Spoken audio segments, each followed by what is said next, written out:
Hi అండి, నమస్తే.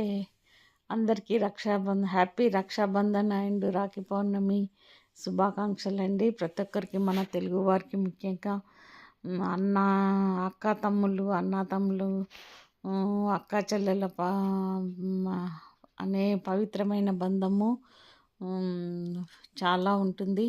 ఆ బంధాన్ని నిలుపుకోవాలంటే ఈ ఒక్కరోజే రక్షాబంధన్ అనేది ఒక్కరోజే కాదండి, ప్రకృతి ప్రతి ఒక్క సమస్యల్లోనూ, ప్రతి ఒక్క ఆనందంలోనూ అక్క తమ్మునికి రక్షణగా, తమ్ముడు అక్కకు రక్షణగా ఈ సోదర ఈ ప్రేమ బంధాన్ని కలకాలము ఉండాలని ఈ రక్షాబంధన జరుపుకుంటారు.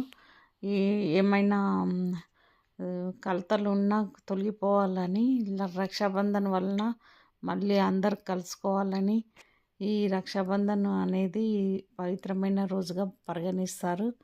ఓకే అండి, అందరికీ మరొక్కసారి రక్షాబంధన్ హ్యాపీ రక్షాబంధన్ అండి. అలాగే రాఖీ పౌర్ణమి శుభాకాంక్షలు. ఈ పౌర్ణమి రోజే శ్రావణ మాసంలో వచ్చే ఈ పౌర్ణమి రోజు అత్యంత శుభకరమైనదండి. అదే రక్షాబంధన్.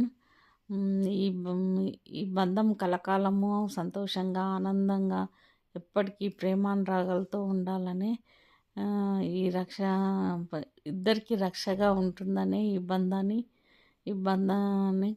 రాఖీ రూపంలో కడతారండి.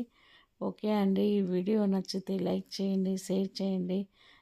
ఈ విధంగా ఫస్ట్ కుంకుమ పెట్టి తమ్మునికి, తర్వాత రాఖీ కూడా కుంకుమ పెట్టి ఈ విధంగా కట్టానండి. తర్వాత స్వీట్ తినిపించి ఆశీర్వదిస్తామండి. అంతే అండి. ఈరోజు ఈ విధంగా మా చిన్న తమ్ముని ఇంటికి వెళ్ళి, హైదరాబాదులో ఉంటారండి, అక్కడ వెళ్ళి ఈ విధంగా మేము రక్షాబంధన్ పండుగ జరుపుకున్నాము. ఇప్పుడు మా పెద్ద తమ్ముడు ఇంటికి వెళ్ళాలండి. ఆ వీడియో క్లిప్పింగ్ కూడా పెడతాను. ఓకే అండి, కీప్ వాచింగ్. Bye bye.